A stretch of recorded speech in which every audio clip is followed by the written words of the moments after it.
them to establish in their heads, look, now this activity happens and then next one will start. So that's why there is a table that it says there now and next. And usually the professional or the family itself, they will have pictures, they will have slides, and they will attach it there. And they will say to the child, now we are brushing our teeth. Next, we go and have breakfast.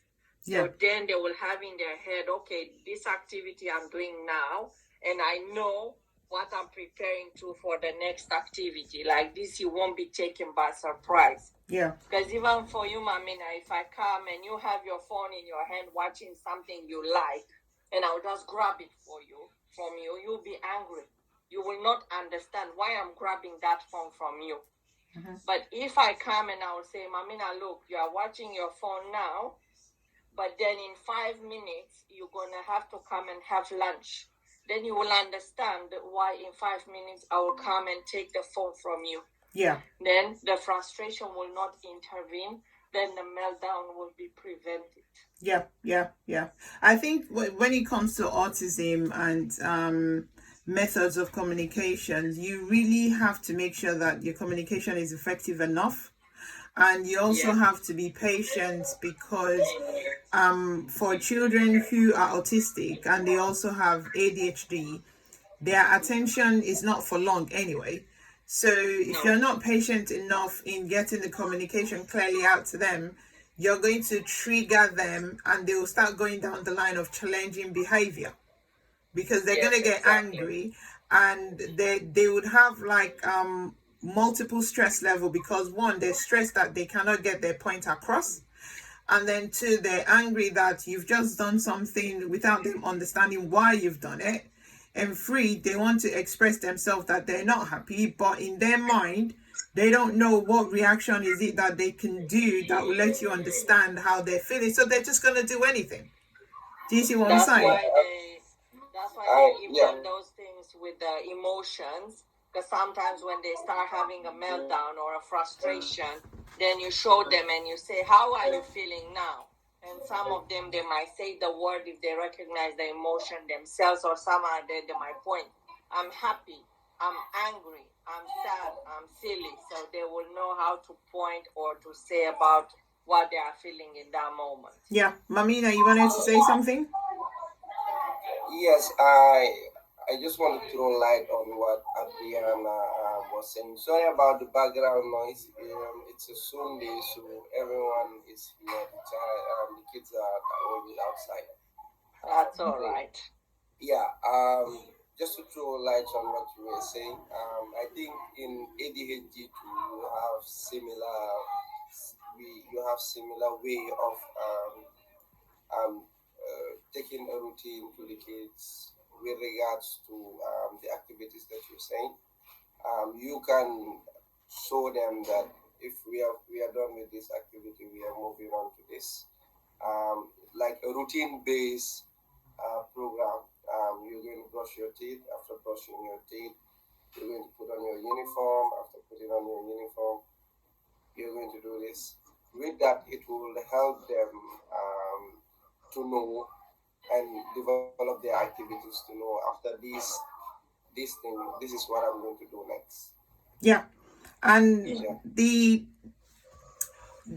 signs and symptoms that everyone has just discussed now or highlighted, it smoothly moves into them having OCD as well, because they like structure, and then that structure becomes repetitive.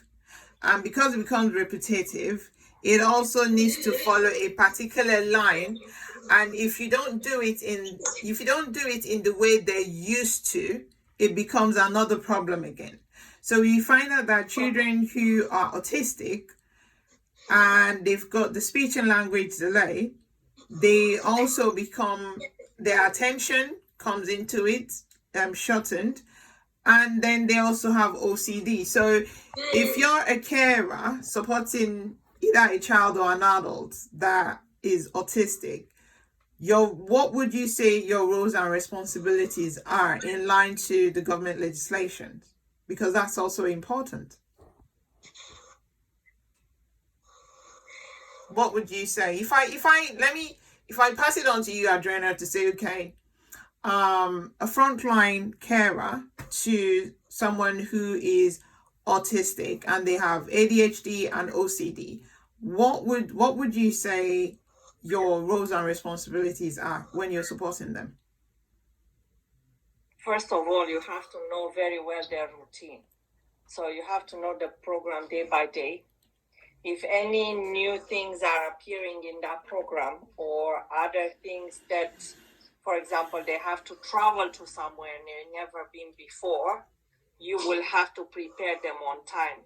So you usually have to talk to the professional and say, look, if today is 8th of January, let's say, and they will have a trip or an appointment on the 20th of January, or you tell the professional you need to give them time, so you need to book that appointment, let's say in a month time, if it's not possible 1-2 weeks, 1 month time, because they like that daily routine.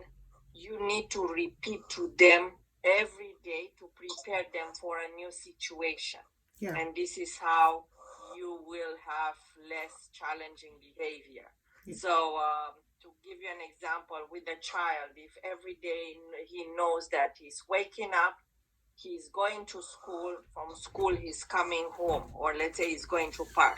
But then in a 1 week time, that child will have to go and visit a museum, or an adult, you will take him to a facility where he will do a course of arts and crafts. Yeah. So then you have to start, if it's possible, and you have the possibility, is to show them images. Some people, they do react more better to visuals. But along with the visual, you have to do that repeating communication all the time, because you have to let them know, oh, Mrs. A, let me remind you that next week we're going to have a trip. We're going to go to so place. And they might say, okay, and how is there? And then you start give them more information. Then tomorrow, you're going to come back to this subject. So then they will start in their mind, say, okay, I'm going to go there. Until they get to the stage of going there, yeah, they'll be prepared. They will understand that, okay, I'm going there. And they will not be so anxious. They will not be so scared. They will know that you, as a carer, as a parent, as a sibling, or as a professional, you are next to them. So they have somebody familiar with them, so they will feel comfortable with that. Yeah. And it's like hand in hand, you go to that place that is unknown maybe for both professional and service user, but they will be comfortable with it because they will know, okay, I'm not on my own. I heard about it. The place was described to me. Yeah. And this is how you do with most of the situation, the unknown ones. All of them, they are OCD because it comes with that routine they are doing every day. So, for example, even with the ADHD, even with the autism that is OCD, for example, you will stay 5 minutes at the table to do a task. Then for 10 minutes, he will run around, or he will leave the window open.